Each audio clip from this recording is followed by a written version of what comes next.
आपके साथ स्नेहा सिंह। वक्त हो गया बिजनेस वॉच का, तो चले शुरुआत करते बड़ी खबरों के साथ। अमेरिका ईरान समझौते की खबर से शेयर बाजार में भारी उछाल आया।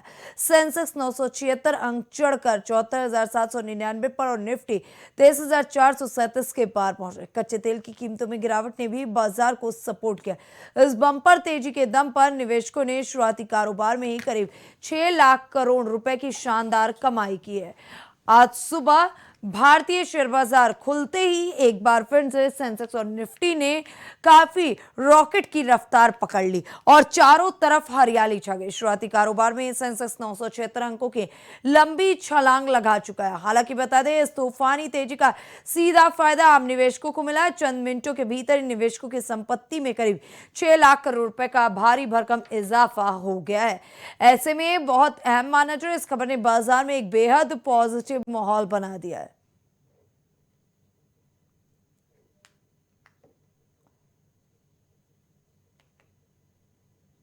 जर्मनी के साथ फ्रांस का फ्यूचर फाइटर जेट प्रोजेक्ट टूटने के बाद भारत के लिए एक बड़ा अवसर खुल गया। अब फ्रांस छठवीं पीढ़ी का अत्याधुनिक लड़ाकू विमान विकसित करने के लिए भारत की ओर देख रहा है। दोनों देशों के रक्षा मंत्रियों के बीच इस अहम साझेदारी पर शुरुआती बातचीत हो चुकी है। जर्मनी और फ्रांस के बीच एक बड़ा रक्षा समझौता टूट गया है, जिसने भारत के लिए एक ऐतिहासिक अवसर के दरवाजे खोल दिए। दोनों यूरोपीय देश मिलकर फ्यूचर कॉम्बैट एयर सिस्टम के तहत छठी पीढ़ी का लड़ाकू विमान बनाने वाले थे। हालांकि इस योजना में शामिल बड़ी कंपनियों के बीच मतभेदों के कारण यह प्रोजेक्ट रद्द हो गया। इस साल की शुरुआत में ही भारत और फ्रांस के रक्षा मंत्रियों के बीच इस महत्वपूर्ण साझेदारी पर शुरुआती बातचीत भी हो चुकी है। हालांकि बता दें, आत्मनिर्भर बनने की दिशा में एक बड़ा कदम साबित होगी।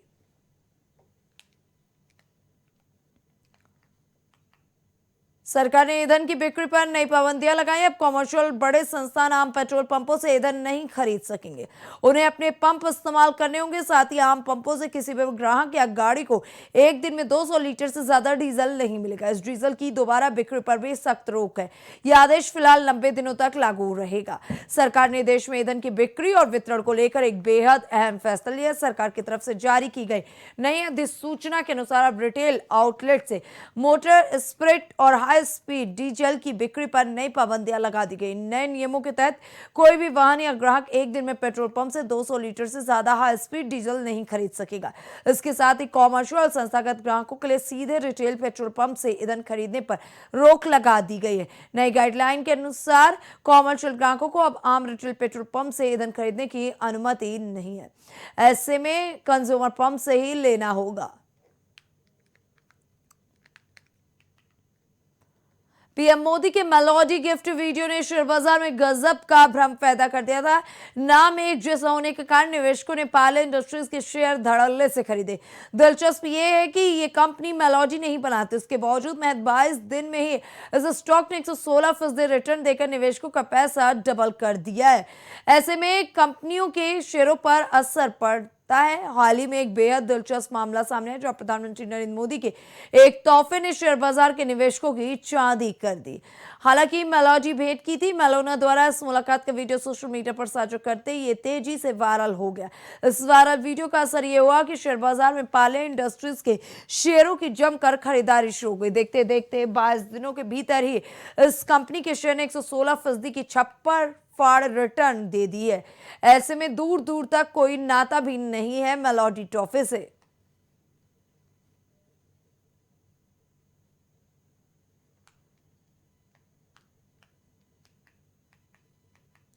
1.5 करोड़ रुपए के रिटायरमेंट फंड से हर महीने 70,000 से 1.2 लाख रुपए तक की आय संभव है।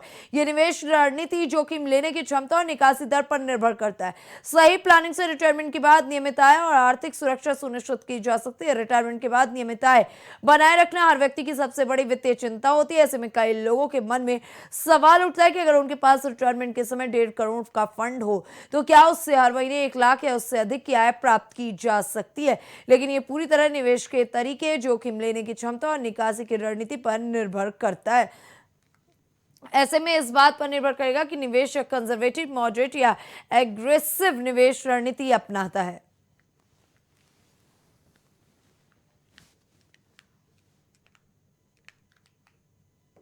सरकार ने स्विगी, जोमेटो, उबर और अन्य ऐप बेस्ड प्लेटफॉर्म्स को गिग वर्कर्स का ई श्रम पोर्टल पर रजिस्ट्रेशन अनिवार्य करने का निर्देश दिया है। इसमें लाखों वर्कर्स को पेंशन, इंश्योरेंस और अन्य सोशल सिक्योरिटी बेनिफिट्स मिलने का रास्ता खुलेगा। सरकार ने स्विगी, जोमेटो, उबर, ओला, रैपिडो, ब्लिंकिट और जेप्टो जैसे ऐप बेस्ड प्लेटफॉर्म को निर्देश दिया कि वे अपने गिग वर्कर को ई श्रम पोर्टल पर रजिस्टर करें और 21 जून तक इंटीग्रेशन प्रोसेस पूरी करें। इससे लाखों वर्कर्स को सोशल सिक्योरिटी बेनिफिट्स देने का रास्ता साफ हो जाएगा। इन रूल्स के तहत गिग और प्लेटफॉर्म वर्कर्स का 45 दिनों के भीतर रजिस्ट्रेशन अनिवार्य। इस पहल का मकसद डिजिटल प्लेटफॉर्म से जुड़े वर्कर्स का एक बड़ा डेटाबेस करना है, जिससे सरकार हेल्थ इंश्योरेंस, लाइफ कवर और पेंशन स्कीम जैसे वेलफेयर योजनाएं शुरू कर सकती है, जो अभी काफी हद तक अनऑर्गेनाइज्ड इकोनॉमी का हिस्सा है।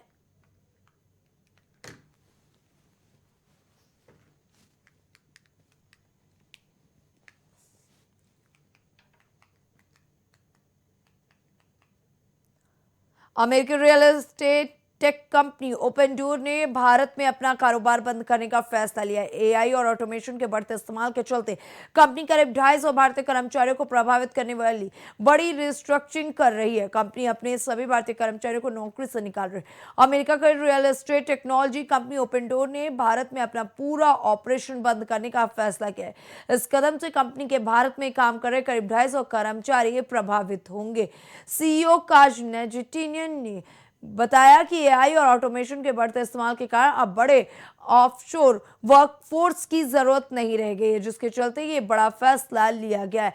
कंपनी के सीईओ ने कर्मचारियों को भेजे गए एक नोट में बताया कि भारत में चल रहे सभी ऑपरेशन कार्यों को धीरे धीरे अमेरिका में स्थानांतरित किया जाएगा। इस फैसले से भारत में मौजूद कंपनियों के सभी कर्मचारी प्रभावित होंगे।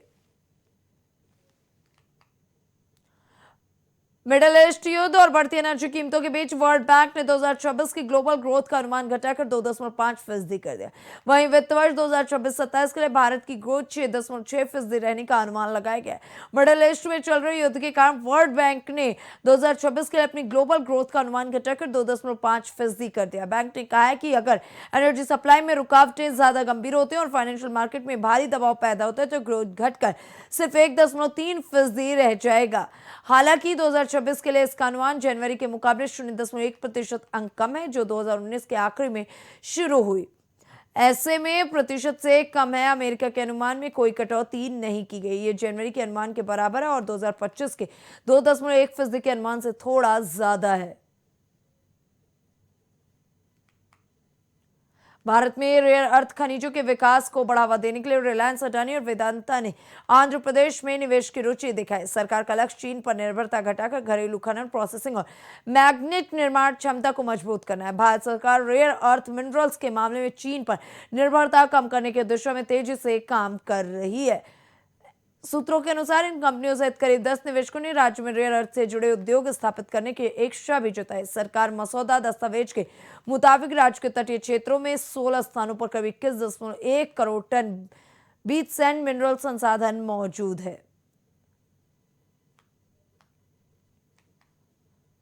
आरबीआई की हालिया राहत के बाद एसबीआई और बैंक ऑफ बड़ौदा ने एफसीएनआरबी डिपॉजिट पर ब्याज दरें बढ़ा दी। अब एनआरआई ग्राहकों को अमेरिकी डॉलर जमा पर 6% तक रिटर्न मिल सकेगा, जिससे विदेशी मुद्रा प्रवाह बढ़ने की उम्मीद है। आरबीआई की ओर से देश में ज्यादा विदेशी मुद्रा लाने के लिए दिए गए प्रोत्साहन का असर अब बैंकों पर दिखेगा। इससे विदेश में रहने वाले भारतीयों को अपनी डॉलर जमा पर पहले के मुकाबले कहीं ज्यादा रिटर्न मिल सकता है। ये पहले मिल रही करीब 3.35% ब्याज दर से काफी ज्यादा है। इससे पहले एचडीएफसी बैंक, यस बैंक और एयू स्मॉल फाइनेंस बैंक भी एफसीएनआर डिपॉजिट पर ब्याज दरें बढ़ा चुका है। इस स्कीम के तहत 10 लाख डॉलर तक की जमा पर 3 साल से 4 साल से कम अवधि के लिए 5.25% देखने को मिलेगा।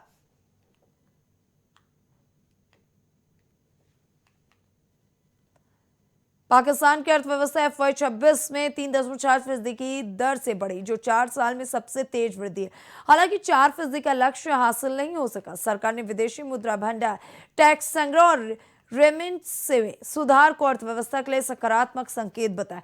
आर्थिक संकट, महंगाई और विदेशी कर्ज के बोझ से जूझ रहे पाकिस्तान ने अपनी अर्थव्यवस्था को लेकर राहत भरी तस्वीर पेश की। पाकिस्तान के वित्त मंत्री मोहम्मद औरंगजेब ने बताया कि वित्त वर्ष 2025-26 में देश की अर्थव्यवस्था 3.7% की दर से बढ़ी। हालांकि सरकार के 4% विकास लक्ष्य से कम है, लेकिन पिछले 4 वर्षों में दर्ज की गई सबसे तेज आर्थिक वृद्धि।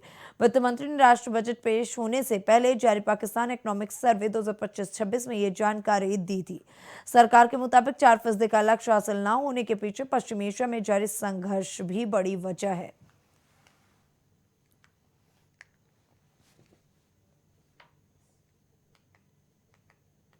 अमेरिका द्वारा ईरान पर सैन्य स्ट्राइक टालने से अंतर्राष्ट्रीय बाजार में कच्चे तेल के दाम गिरने के बीच आज देश में पेट्रोल डीजल की कीमतें स्थिर हैं। सरकारी तेल कंपनियों ने आज कीमतों में कोई बदलाव नहीं किया। दिल्ली में पेट्रोल 102.12 रुपए और मुंबई में 111.21 रुपए प्रति लीटर है। ईरान के खिलाफ अमेरिकी राष्ट्रपति डोनाल्ड ट्रंप के एक बड़े फैसले ने अंतर्राष्ट्रीय तेल बाजार की तस्वीर बदल दी। इस भू राजनीतिक राहत का सीधा असर कच्चे तेल की कीमतों पर दिखा और वैश्विक बाजार में क्रूड ऑयल के दाम करीब साफ नजर आ गए, जो 1.5% तक लुढ़क गए। अंतर्राष्ट्रीय बाजार में इस बड़ी गिरावट के बावजूद देश की सरकारी तेल विपणन कंपनियों ने पेट्रोल डीजल के खुदरा दामों में कोई बदलाव नहीं किया।